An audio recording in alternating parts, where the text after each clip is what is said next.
মরুভূমির ঐতিহ্যবাহী বিভিন্ন খাবার আর রসনাবিলাসের খ্যাতি সারা বিশ্ব জুড়েই। বিশেষ করে উটের মাংসের নানা পদ কিংবা খাসি বা দুম্বার মুখরোচক বিভিন্ন খাবারের জন্য যারা ছুটে যেতেন মরুর দেশ ওমান কিংবা সংযুক্ত আরব আমিরাতে, তাদের জন্য এবার ঢাকাতেই শুরু হয়েছে অ্যারাবিয়ান খাবারের আয়োজন। মরুর ঐতিহ্যবাহী বিভিন্ন খাবারের স্বাদ দিতে হোটেল ওয়েস্টিনে এ আয়োজনের নাম দেওয়া হয়েছে টেস্ট অব অ্যারাবিয়া। 10 দিনের এই আয়োজনে থাকছে বিশেষজ্ঞ শেফদের তৈরি উটের মাংসের বিভিন্ন পদ, যার মধ্যে থাকবে হোল লেগ অব ক্যামেল, কুজি ক্যামেল স্যুট, নিহারি, পোলাও ও তাজিন, ক্যামেল মাজবু সহ জিভে জল আনা বাহারি সব মরুর রেসিপি। এখানে আমাদের মেইন অ্যাট্রাকশন হচ্ছে উটের মাংসের কাপসা।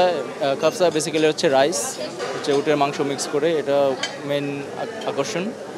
আরও আছে আমাদের যেমন কফিতে আছে গাওয়া কফি আছে, ওটা অ্যারাবিক ট্র্যাডিশনাল গাওয়া কফি, সেটা খুবই ফেভারিট। বাঙালিরা যদিও আমাদের এখানে যারা রয়্যাল গেস্টগুলো আছে, যারা আমাদের গুলশান বানির বা আদার যারা অভিজাত এলাকার লোকগুলা, তারা এগুলো অনেক লাইক করে এবং এটা পছন্দ করে তারা।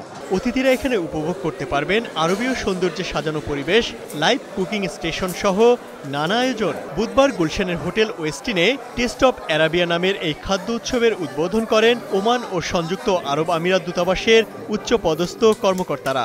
এ সময় বক্তারা বলেন, এই খাদ্য উৎসবের মধ্য দিয়ে বাংলাদেশ ও আরব দেশগুলোর মধ্যে সামাজিক ও সাংস্কৃতিক মেলবন্ধন আরও বাড়বে। I'm delighted to open this Taste of Arabia Food Festival, celebrating the richness of Arab cuisine and reminding us the food bring hearts together before it filled plates. 20 November থেকে শুরু হওয়া এ খাদ্য উৎসব চলবে 30 নভেম্বর পর্যন্ত, যেখানে জনপ্রতি বুফের মূল্য ধরা হয়েছে 8,950 টাকা।